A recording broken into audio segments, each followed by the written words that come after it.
Sam. Good morning, everyone. To say that these times are challenging is akin to saying that the Icelandic economy is underperforming. On both sides of the Atlantic, institutions that survived the Great Depression have been collapsing like skittles. The public sector is bracing itself for years of spending cuts, whoever wins the next election.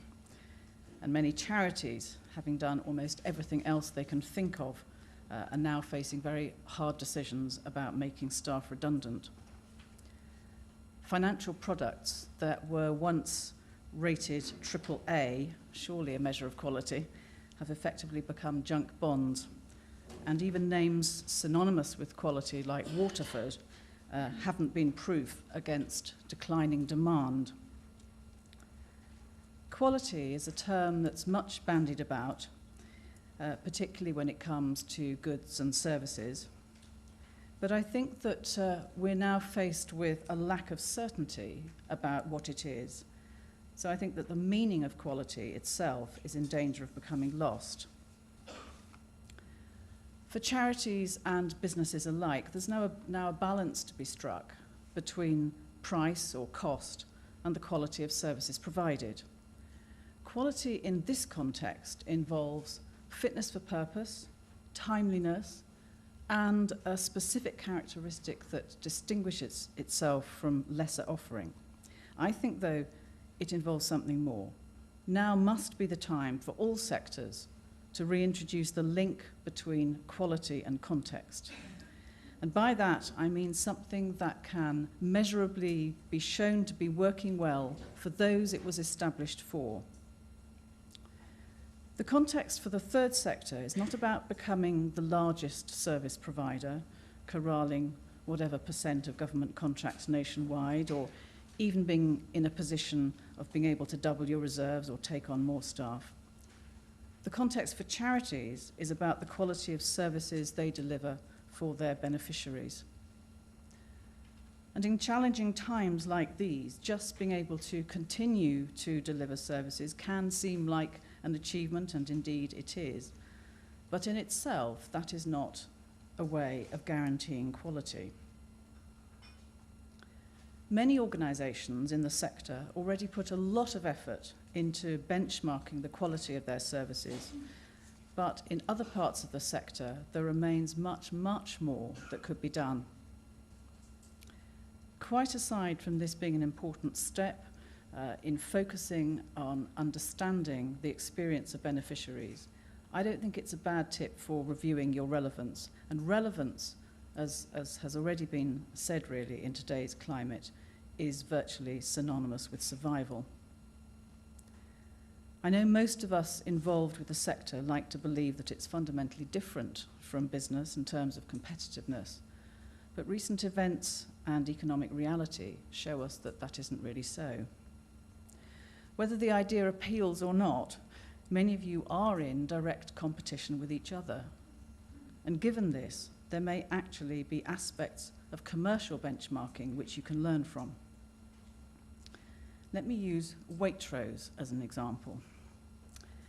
Waitrose has consistently used the concept of the price to quality ratio as their USP. In the good times, their advertising byline was quality food honestly priced. They weren't saying they were the cheapest or even the most exclusive. The line they were pushing was the quality versus cost equation. And you'll note that the word quality came first. Come the credit crunch, public perceptions of their quality were high, quality won, or rather it won up to a point. It won until the point where people traded down from Marks and Spencer's to Waitrose. And if the credit crunch had ended there, Waitrose would still be quids in, but it didn't. And many of those new customers who traded down from Marks and Spencer's to Waitrose traded down in turn to Sainsbury's and then to discount supermarkets. And Waitrose's balance sheets aren't looking very healthy, and their new essentials range may be one of the results. There's much debate in the marketing blogosphere at the moment as to whether Waitrose's new range will turn around their fading fortunes, and only time will tell.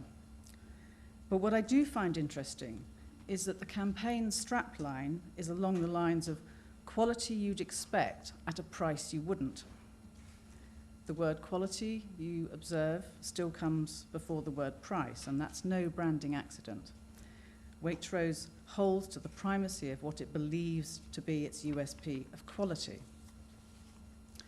Here I'd like to digress for a moment. I remember reading an article, I think it was in The Guardian, probably about 4 years ago, in which Waitrose's managing director stated unequivocally that we will never, ever have an economy or value range of Waitrose products. While it's true that Waitrose's new range isn't called economy or value, I doubt that he meant these terms as nouns. But to put this sort of absolutist view in context, let me give you the next paragraph of the interview. The food business, he said, should take a leaf out of the motor industry's book. They have persuaded customers to pay more to get a better car.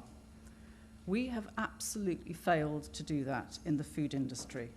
In food, all we ever talk about is price.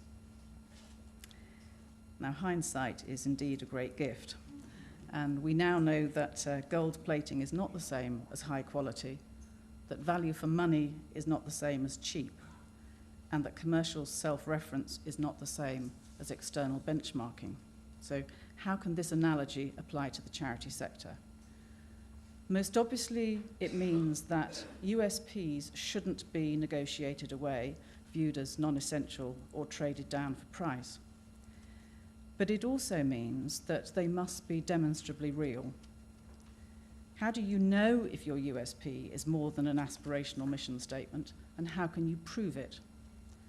Where hard cash is concerned, be it donations, grants, or contracts, we are unquestionably entering an era where less and less will be taken on trust, even when it comes to charities.